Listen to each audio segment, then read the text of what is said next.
Tapos na ang stint ni Darius Days sa TNT at may bagong RHJ na darating.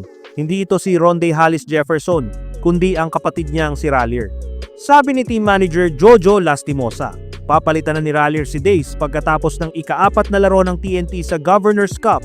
Dumating na si Rallier noong Martes. Hindi na rin ito bago kay Rallier, second time na niyang maglaro para sa TNT. Noong 2023-24 Commissioner's Cup, siya rin ang pumalit kay Ronde.